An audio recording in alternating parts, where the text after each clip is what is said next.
Good morning, all of you. I am Mahalakshmi, lecturer in physics, Miriam Degree College, Amlapuram.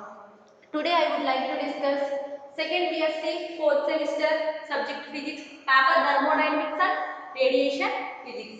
Okay, మన last class నుంచి ఏం చూస్తా ఉన్నాం? Third unit చూస్తా ఉన్నాం. Third unit thermodynamic potentials and Maxwell equation. Third unit ఏంటమ్మా? Thermodynamic potentials and Maxwell equations. Okay, మన last class లో ఏం చూసాం? Derivation of Maxwell equations. Derivation of Maxwell equations చూసాం. అందులో ఫోర్త్ ఈక్వేషన్ గిబ్స్ ఫంక్షన్ అని చూసాం. నెక్స్ట్ క్లాసియస్ క్లాపెరాన్ ఈక్వేషన్ అని కూడా చూసాం. క్లాసియస్ క్లాపెరాన్ ఈక్వేషన్ ని మరొక పేరుతో పిలుస్తారు. ఏంటంటే లెటెంట్ హీట్ ఈక్వేషన్ అని కూడా అంటారు. ఓకే, మనం లాస్ట్ క్లాస్ లో ఏం చూసాం? లాస్ట్ క్లాస్ లో గిబ్స్ ఫంక్షన్ చూసాం. నెక్స్ట్ క్లాసియస్ క్లాపెరాన్ ఈక్వేషన్ అని కూడా చూసాం.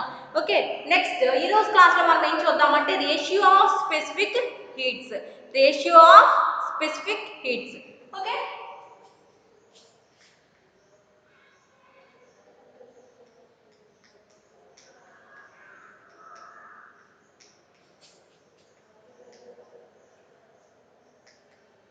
okay, ratio of specific heats.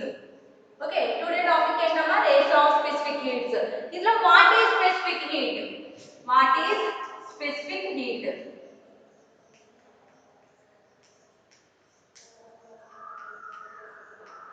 What is specific heat? Okay, what is అసలు specific heat అంటే ఏంటి? స్పెసిఫిక్ అంటే మనకి ఇక్కడ పేరులోనే తెలిసిపోతుంది. ఏంటది? స్పెసిఫిక్ అంటే స్పెసిఫిక్ పర్టిక్యులర్ గా అంటే 1 గ్రామ్ సబ్స్టెన్స్ అని కానీ 1 డిగ్రీ సెల్సియస్ అని కానీ ఖచ్చితంగా వాల్యూమ్స్ తో సహా చెప్పడాన్ని ఏమంటారంటే స్పెసిఫిక్ అంటారు. ఏమంటారు? 1 గ్రామ్ సబ్స్టెన్స్ అని కానీ 1 డిగ్రీ సెంటీగ్రేడ్ అని 1 డిగ్రీ సెల్సియస్ అని కానీ ఖచ్చితంగా వాల్యూమ్స్ తో సహా చెప్పడాన్ని ఏమంటారంటే స్పెసిఫిక్ అని అంటారు. ఓకే, ఏంటంటే స్పెసిఫిక్ అంటే ఏంటి? ఖచ్చితంగా మనం ఏం చేస్తా ఉన్నాం? ఖచ్చితంగా వాల్యూస్ తో సహా ఏం చేస్తా ఉన్నాం? చెప్తా ఉన్నాము. ఓకే ఓకే, చూడండి next what is specific heat. What is specific heat? Okay, the specific heat of a substance is essentially the amount of heat required to raise the temperature of unit mass of the substance through 1 degree centigrade. మళ్ళీ చెప్తాను. The specific heat of a substance is essentially the amount of heat required to raise the temperature of unit mass of the substance through 1 degree centigrade. ఒక unit mass ఉన్నటువంటి substance కి 1 degree centigrade temperature ని rise చేసినప్పుడు ఎంతైతే heat observe చేసుకుంటుందో దాన్ని ఏమంటారంటే specific heat అంటారు. ఓకే, ఒక యూనిట్ మాస్ ఉన్నటువంటి సబ్స్టెన్స్ కి 1 డిగ్రీ సెంటీగ్రేడ్ టెంపరేచర్ రైజ్ చేయడానికి ఎంతైతే హీట్ ని అబ్జర్వ్ చేసుకుంటుందో దాన్ని ఏమంటారు? స్పెసిఫిక్ హీట్ అని అంటారు. ఓకే, ఇక్కడ 1 డిగ్రీ సెంటీగ్రేడ్ అంటే మనకి పెద్ద ప్రాబ్లం ఏం లేదు. ఓకే, 1 డిగ్రీ సెంటీగ్రేడ్ అంటే మనకి ఇక్కడ ఏంటి పెద్ద ప్రాబ్లం అనేది లేదు. ఓకే, చూడండి ఇప్పుడు మనకి ఏం తీసుకున్నాం? 1 డిగ్రీ సెంటీగ్రేడ్ 1 డిగ్రీ సెల్సియస్ అని చెప్పాను. ఇప్పుడు ఫర్ ఎగ్జాంపుల్ మనం సాలిడ్స్ కానీ లిక్విడ్స్ కానీ 1 డిగ్రీ సెల్సియస్ ఉన్నటువంటి 1 డిగ్రీ సెల్సియస్ టెంపరేచర్ అనేది రైజ్ చేసినప్పుడు వాల్యూమ్స్ లో ఎటువంటి చేంజ్ అనేది ఉండదు. అదే అప్పుడు ఏం చేస్తుందంటే అది ఇంటర్నల్ గా ఉన్నటువంటి ఎనర్జీని యూజ్ చేసుకుంటుంది. వర్క్ చేయడానికి ఆ ఇంటర్నల్ ఎనర్జీ అనేది కూడా యూజ్ అవుతుంది. ఓకే, వర్క్ చేయడానికి ఆ ఇంటర్నల్ ఎనర్జీ అనేది కూడా ఏమవుతుంది? యూజ్ అవుతుంది. అక్కడ ఇంటర్నల్ ఎనర్జీ అనేది మనం యూజ్ చేసుకున్నప్పటికీ కూడా ఏంటంటే అది నెగ్లిజిబుల్. ఓకే, నెక్స్ట్ మనం ఇప్పుడు సాలిడ్స్ లిక్విడ్స్ లో 1 డిగ్రీ సెంటీగ్రేడ్ తీసుకున్నప్పుడు ఏమని చెప్పాను నేను? వాల్యూమ్స్ అనేవి పెద్దగా చేంజ్ అవ్వదు అని చెప్పాను. కానీ అదే మనం గ్యాసెస్ తీసుకుంటే కనుక 1 డిగ్రీ సెల్సియస్ రేజ్ చేసినప్పుడు ప్రెషర్ లోను వాల్యూమ్స్ లోను ఏమవుతుంది? చేంజ్ అనేది వస్తుంది. అదే లిక్విడ్స్ లో సాలిడ్స్ లో అయితే చేంజ్ అనేది ఉండదు. కానీ గ్యాసెస్ లో మాత్రం ప్రెషర్ వాల్యూమ్ అనేది కూడా చాలా ఎక్కువగా చేంజ్ అనేది వస్తుంది. ఎంత రేజ్ చేసినప్పుడు 1 డిగ్రీ సెంటీగ్రేడ్ అనేది వాల్యూమ్స్ కానీ ప్రెషర్ గ్యాసెస్ లో టెంపరేచర్ రేజ్ చేసినప్పుడు ప్రెషర్ వాల్యూమ్స్ అనేవి చేంజ్ వస్తాయి. ఓకే, గ్యాసెస్ లో అనేది వాల్యూమ్స్ అనేవి చేంజ్ వస్తాయని చెప్పాను. లిక్విడ్ లో సాలిడ్స్ అనేవి చేంజ్ అనేది రాదు. కాబట్టి గ్యాసెస్ లో ప్రెజర్ ఎక్కువగా చేంజ్ రావడం వల్ల ఇందులో టూ స్పెసిఫిక్ హీట్స్ ఉన్నాయి. అవి ఏంటంటే టూ స్పెసిఫిక్ హీట్స్ అనేవి చూద్దాం. First one, specific heat at constant volume. Specific heat at constant volume.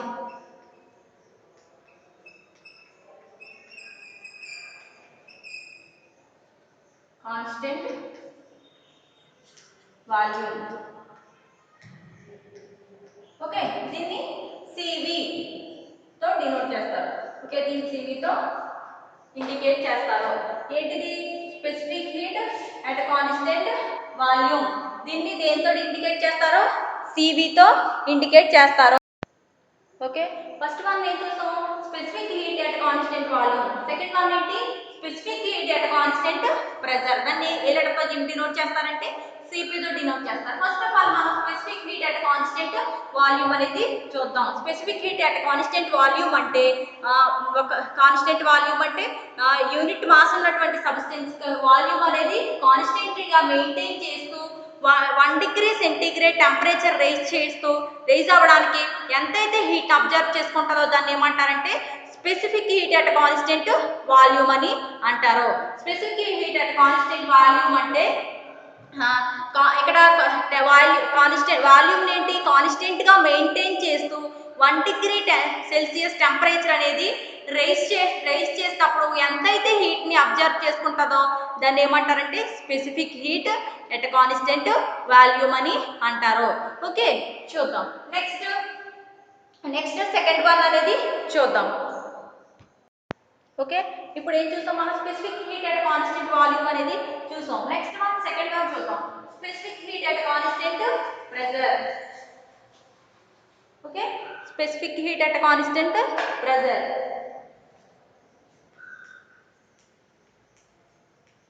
Specific heat at constant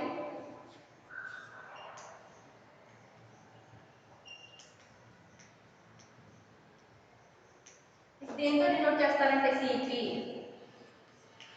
okay, మనకి దేంతో డినోట్ చేస్తారమ్మా? CP తో డినోట్ చేస్తారు.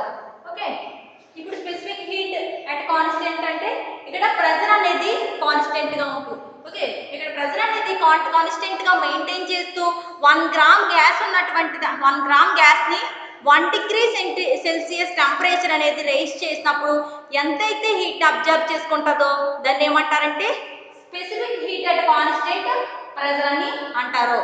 ఓకే, ఏంటి ఇక్కడ ప్రెజర్ అనేది ఏంటి? కాన్స్టెంట్. అందులో వాల్యూమ్ అనేది కాన్స్టెంట్ గా మెయింటైన్ చేస్తూ, ఇందులో ప్రెజర్ అనేది కాన్స్టెంట్ గా మెయింటైన్ చేస్తూ 1 గ్రామ్ గ్యాస్ ని 1 డిగ్రీ సెల్సియస్ రైజ్ చేసినప్పుడు ఎంతైతే హీట్ ని అబ్జర్వ్ చేసుకుంటుందో దాన్ని ఏమంటారు?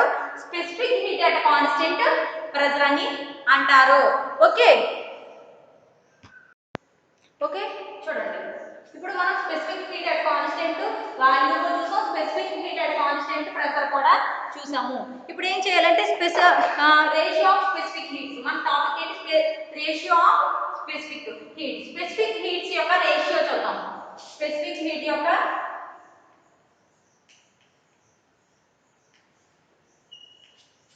రేషియో. ఓకేనా? CP/CV equal to gamma.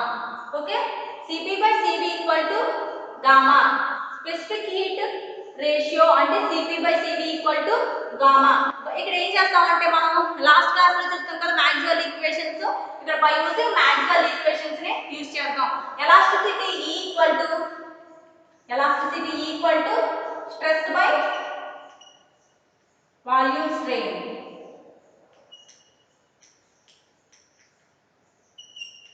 Okay, మనకి ఎలాస్టిసిటీ ఫార్ములా ఏంటి? Stress by volume strain. Okay, ఇక్కడ ఏం చూస్తాం? బై యూజింగ్ మాక్స్వెల్ ఈక్వేషన్స్ నుంచి elasticity equal to stress by volume strain. Okay, ఇక్కడ మనకి స్ట్రెస్ అంటే ఇప్పుడు ఇందులో గ్యాసెస్ లో ఫోర్స్ అంటే ఏంటి? ప్రెజర్ అంటే equal to minus dV by V. అంటే dV బై V అంటే dV by V equal to initial volume by initial volume by final volume. ఓకేనా? ఏంటి dv బై v అంటే చూడండి ఇప్పుడు ఏం తీసుకున్నాం మనం minus dp by dv equal to minus dp by dv by v. Okay, మనకి dv బై v అంటే ఏంటంటే చేంజింగ్ వాల్యూమ్ బై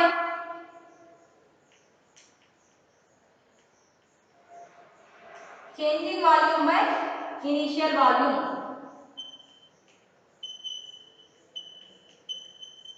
ఓకేనా? మనకేంటి dv బై v అంటే changing volume by initial volume. ఇప్పుడు తీసుకున్నాం కదా.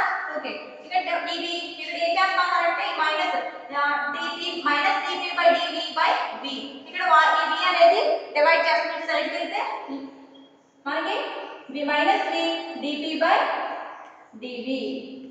Okay, minus v dp by dv. Okay, మనకి ఏమొచ్చింది ఇప్పుడు ఎలాస్టిసిటీ వచ్చింది. నెక్స్ట్ కంటిన్యూషన్ చేద్దాం చూడండి.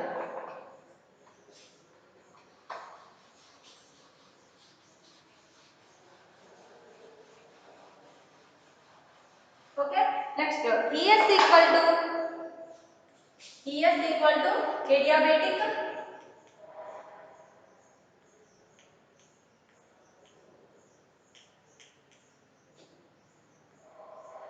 adiabatic elasticity. Okay, adiabatic elasticity. Next ఓకేనా, ఫస్ట్ వన్ ఏంటి ES అంటే adiabatic elasticity. Okay, next one ET అంటే ఏంటి ఐసోథర్మల్ ఎలాస్టిసిటీ. ET అంటే ఏంటమ్మా isothermal elasticity.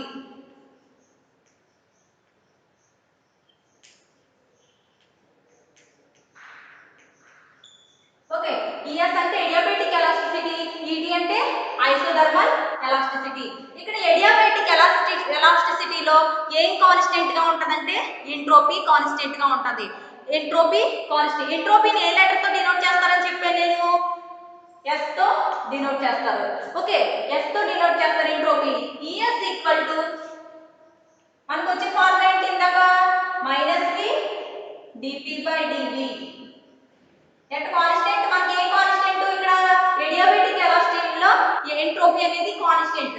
Okay, yes. Next ET isothermal elasticity. Isothermal ఎలాస్టిసిటీలో ఏం కాన్స్టెంట్ అంటే ఐసోథర్మల్ ఎలాస్టిసిటీలో టెంపరేచర్ అనేది కాన్స్టెంట్ గా ఉంటది. కాబట్టి ET equal to minus v dp by dv at constant t. First adiabatic లో ఎలాస్టిసిటీ ఎంట్రోపీ కాన్స్టెంట్, ఇందులో ఐసోథర్మల్ లో టెంపరేచర్ అనేది కాన్స్టెంట్ గా ఉంటది. ఓకే, ఇప్పుడు ఏం చేస్తామంటే నెక్స్ట్ ఇది ఫస్ట్ ఈక్వేషన్ అనుకున్నాను, ఇది సెకండ్ ఈక్వేషన్ అని అనుకున్నాను. చూడండి ఇప్పుడు డివైడింగ్ టూ ఈక్వేషన్స్. ఈ టూ ఈక్వేషన్ ఏం చేస్తా ఉన్నానంటే డివైడ్ చేస్తా ఉన్నాను.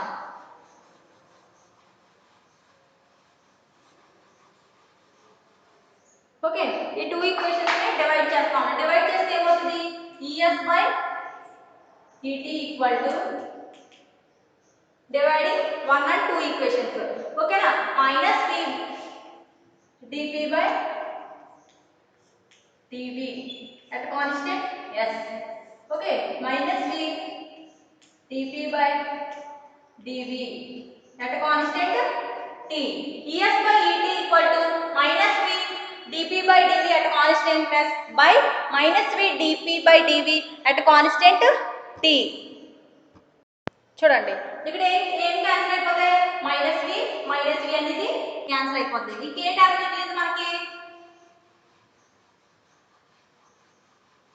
ఓకే, ఇంకే టర్మ్ మిగిలింది ES by ET equal to minus dou p by dou v by at constant s. dou p by dou v at constant t మిగిలింది. ఓకేనా, పైన ఏంటి s అనేది కాన్స్టెంట్, కింద t అనేది కాన్స్టెంట్. కాబట్టి నేను పై టర్మ్ ఏం చేస్తా ఉన్నానంటే dou t తో మల్టిప్లై చేస్తా ఉన్నాను.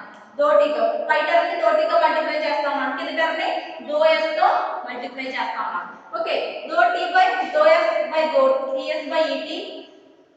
చూడండి dou t తో మల్టిప్లై చేస్తే ఏమవుతుంది ఫస్ట్ మల్టిప్లై చేసి నేను dou t తో మల్టిప్లై చేసి డివైడ్ చేస్తా ఉన్నాను. చూడండి dou p by dou t into dou t by dou v.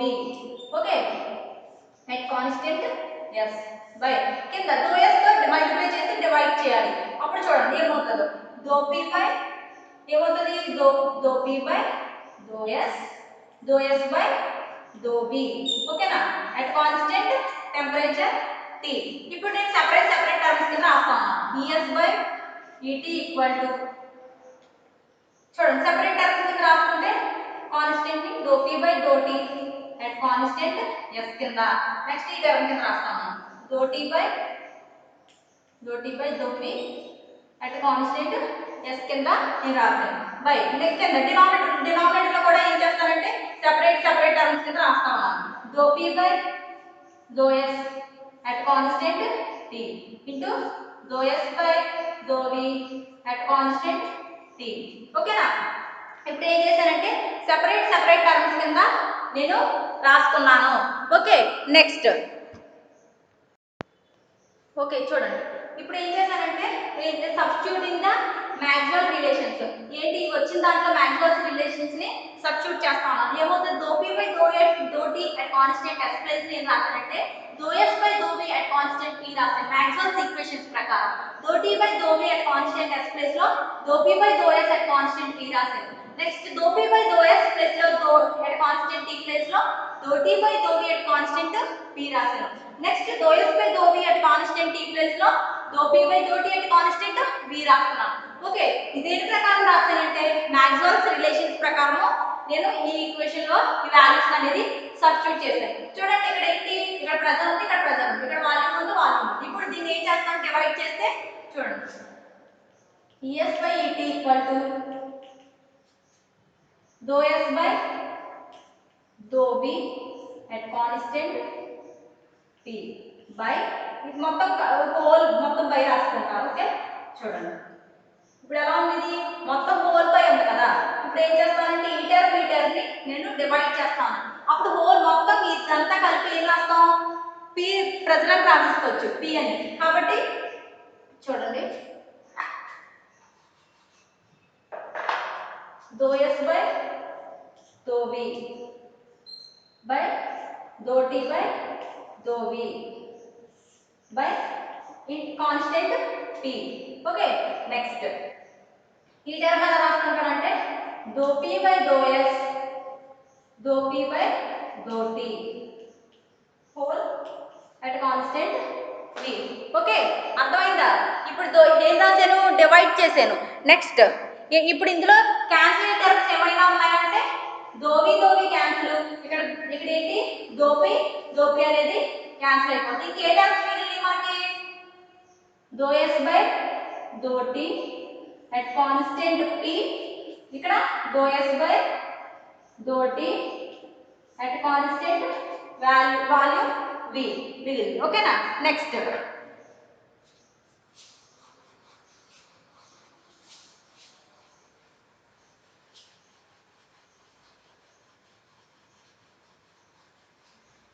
చూడండి నెక్స్ట్ ఏం చేస్తానంటే ఇప్పుడు ఈ టర్మ్ ఏంటి రివర్స్ చేస్తాను. అంటే టర్మ్ రివర్స్ చేసినప్పుడు ఏమవుతుంది dou s by dou t dou s by dou t dou s by dou t at constant p same terms కి రాసుకున్నాను dou s by dou t at constant p.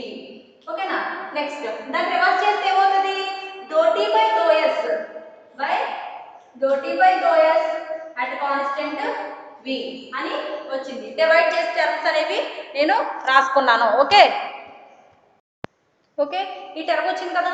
ఇప్పుడు ఏం చేస్తానంటే ఈ టర్మ్ ఏం చేస్తానంటే multiply numerator and denominator by t తో multiply చేస్తాను. న్యూమరేటర్ ని డినామినేటర్ ఏం చేస్తానంటే t తో మల్టిప్లై చేస్తాను.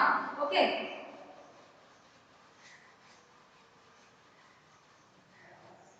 t తో మల్టిప్లై చేస్తే చూడండి ఏమవుతుంది es by et ఇక్కడ es by et ఉంది కదా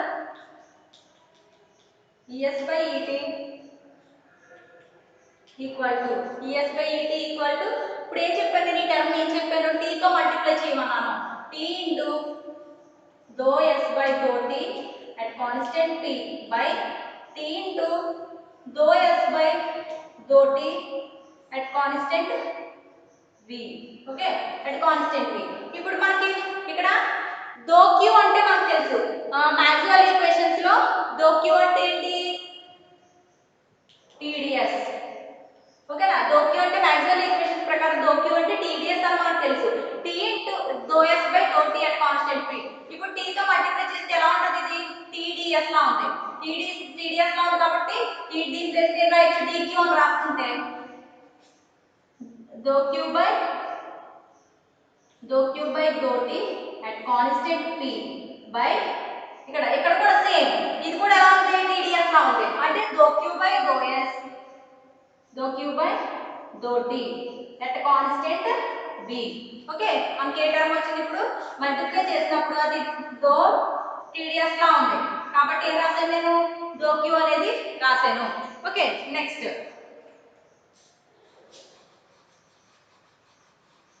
చూద్దాం. ఇప్పుడు ఇది చూడండి ES by ET equal to dou Q by dou T at constant P. Dou Q by dou T at constant V. ఇప్పుడు ఎలా ఉంది ఇది CP లా ఉంది ఓకేనా CP equal to మనకి ఏంటి CP అంటే ఏంటి at constant pressure మన రేషియో గా చూసేది ఇక్కడ ప్రెజర్ అంటే ఏంటి at constant pressure CP. Okay CP అంటే ఇప్పుడు ఏం రాయొచ్చు dou Q by dou Q by dou T at constant P and ఇది ఎలా ఉంది CV లా ఉంది at constant వాల్యూమ్ లా ఉంది CV equal to dou Q by dou T at constant V. ఓకేనా dou P equal to dou Q by dou T at constant P and dou CV equal to dou Q by dou T at constant V. ఓకేనా next ఇప్పుడు ఈ రెండిటిని ఇలా రాసుకుంటే ES by ET equal to ES by ET equal to ఇది ఎలా ఉంది volume V equal to CP by మనకి రేషియో ఏంటి CP by CV CP by CV. ఓకేనా ఇప్పుడు మనకి ఏమొచ్చింది రేషియో ఆఫ్ స్పెసిఫిక్ హీట్స్. ఓకేనా ratio of specific heat first formula మనం రేషియో ఆఫ్ స్పెసిఫిక్ హీట్ కి ఏం చూద్దాం ES by ET equal to V equal to CP by CV. ఓకేనా రేషియో ఆఫ్ స్పెసిఫిక్ హీట్స్. ఓకేనా understand ratio of specific heats అంటే ఈ explanation అంతా చేయాలి. ఓకేనా థ్యాంక్ యూ.